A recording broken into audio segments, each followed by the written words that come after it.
Oh,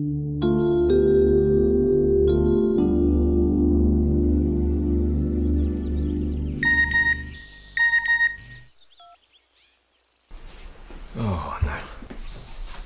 Bad news. A text at 6:30 in the morning bringing the weekly meeting forward is never good news. And with a report for senior management to finish. That's the end of breakfast.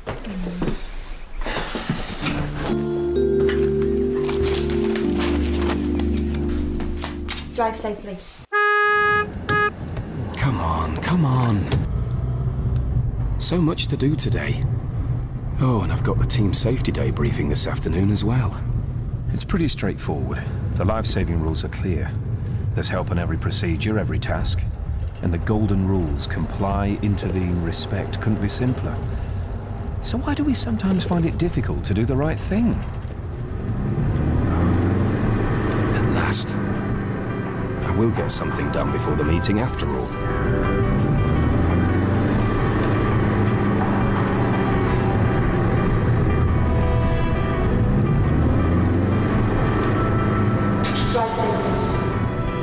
Don't be stupid.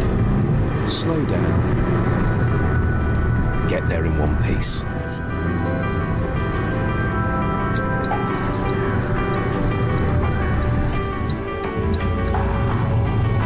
Real skill needed to drive those tankers.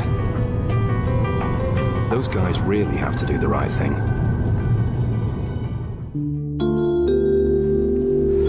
Good morning, Danny. Are you aware of the equipment failure? I am.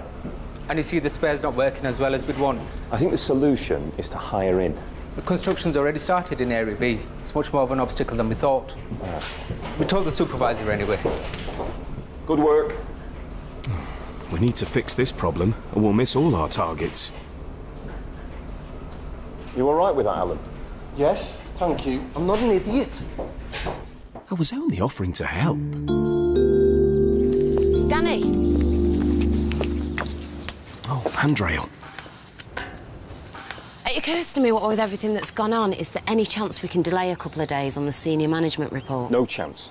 The external people can't do another meeting for at least 6 weeks. And our people have to have that report when they go into the meeting tomorrow.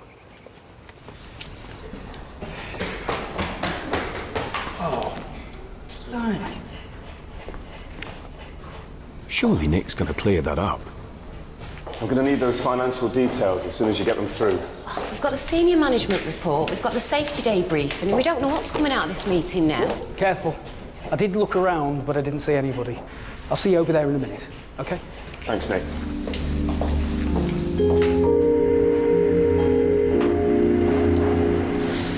Safety glasses. Better safe than sorry. Now, if you're worried about those finances, there's a couple of George's guys who understand the details quite well. OK.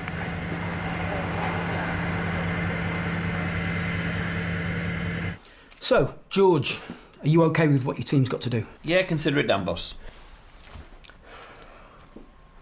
Well, it won't be easy. You're telling me? Danny, hiring in. There's 3 choices. Until I've contacted them, your guess is as good as mine. Kim? We're fine.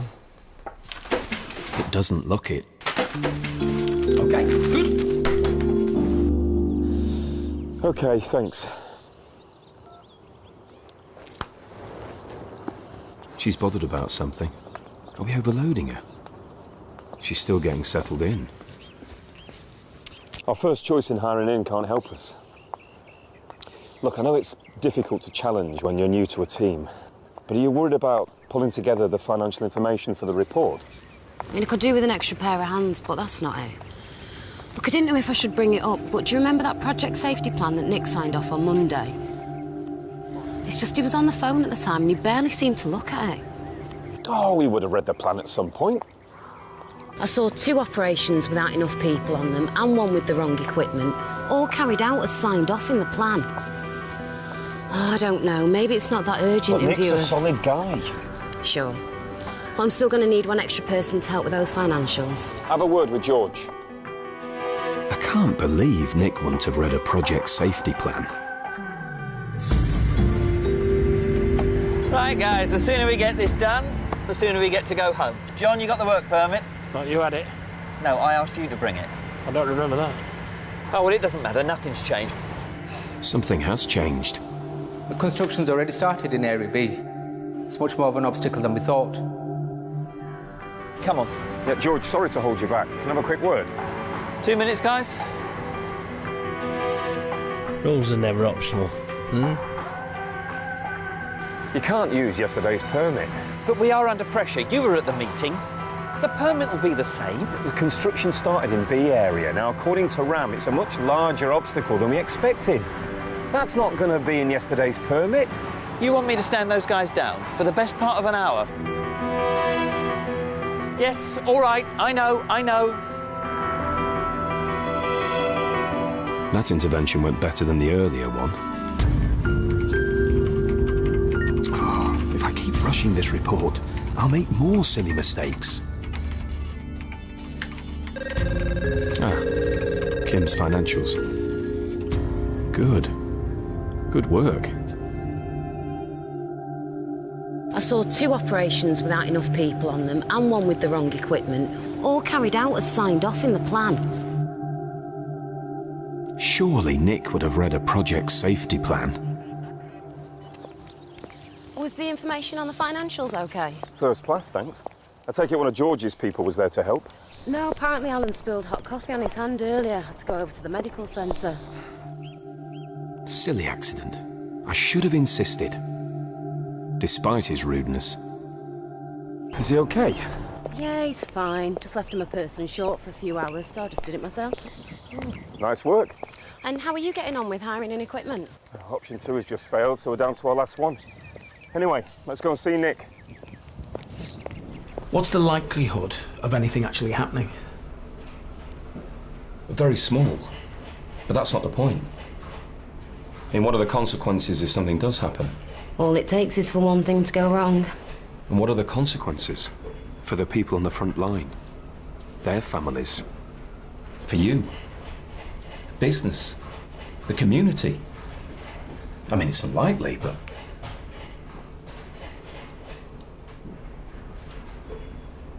Well, they've got a point, boss. I should have read it more carefully. Things can get overlooked. Yeah, well, they shouldn't. Thanks for pointing this out. It was Kim who noticed it. Yeah, well, good job. I know I'm not the easiest man to challenge. OK, right, well, I'll see you in the safety day briefing. OK. Hello everybody. Today is safety day, but it's also the first time that I can actually, as a CEO, talk to you, that means you shall employees and contractors, on the subject of safety. We have our golden rules: comply, intervene and respect. Life-saving rules, they empower everybody to do the right thing. Safety is vital. It's not just in our operations, it's everywhere. It is actually in headquarters, it is in refineries, it is in depots, it is on platforms. So all of us do the right thing every day on all of your activities. And you have my commitment that when I see unsafe acts, I will act, and I would encourage you to do exactly the same. I spent one of the last safety days actually in South Africa, and it was very encouraging to see how the various teams of employees and contractors worked on action plans, shared their learnings. In this year's Safety Day, I will again be out in the field and spend the day with some of our operations in order to see how we can all learn from each other, because also I learn on a constant basis. I'm encouraged to see that we have made progress. But I have to say, we still have fatalities, and we have too many. Every fatality which we have is one too many. It's all about goal zero. If we do the right thing, we can go home safe every day. Thank you for your commitment, and thank you for doing your job safely.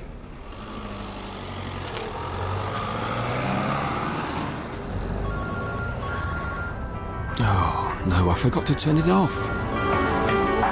Oh, no, of all people. I desperately need to talk to them.